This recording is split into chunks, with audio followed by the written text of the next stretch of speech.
അപ്പോസ്തലനായ വിശുദ്ധ പൗലോസ് കൊലോസ്യർക്കെഴുതിയ ലേഖനം 3-ാം അധ്യായം 3-ാം വാക്യം.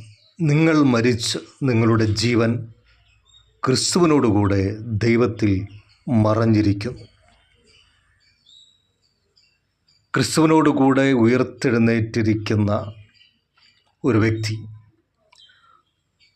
ഭൂമിയിലുള്ളത് ചിന്തിക്കാതെ ഉയരത്തിലുള്ളത് ചിന്തിക്കുന്ന ഒരു വ്യക്തി.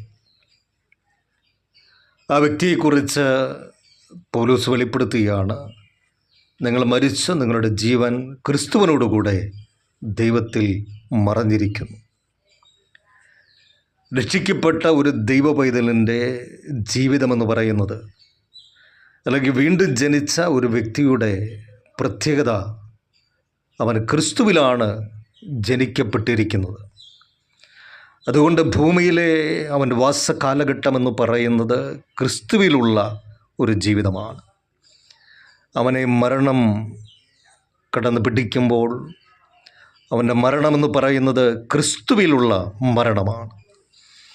ക്രിസ്തുവിൽ മരിക്കുന്ന ആ വ്യക്തി ക്രിസ്തുവിനോടുകൂടെ ദൈവത്തിൽ മറയപ്പെടും എന്ന് ദൈവവചനം വ്യക്തമായി വെളിപ്പെടുത്തുക. നല്ലൊരു ദിവസത്തിൻ്റെ പ്രഭാതം കണ്ടുകൊണ്ടുവരുവാൻ ദൈവം നമ്മളെ സഹായിച്ചു. ഈ ദിനം നാം മുൻപോട്ട് ജീവിക്കുമ്പോൾ നമ്മുടെ ഉള്ളിൽ വ്യാപരിക്കേണ്ട ഉറപ്പ് എന്ന് പറയുന്നത്, ഞാൻ ക്രിസ്തുവിൽ ജീവിക്കുന്നു, ക്രിസ്തുവിൽ ഞാൻ ആയിത്തീർന്നിരിക്കുന്നു, അതുകൊണ്ട് ഞാൻ ക്രിസ്തുവിൽ ജീവിക്കുന്നു. എൻ്റെ ജീവിതത്തിൽ ഒരു മരണം കടന്നു വരുമ്പോൾ ആ മരണമെന്ന് പറയുന്നത് എനിക്ക് ദുഃഖമല്ല, അത് ലാഭകരമാണ്.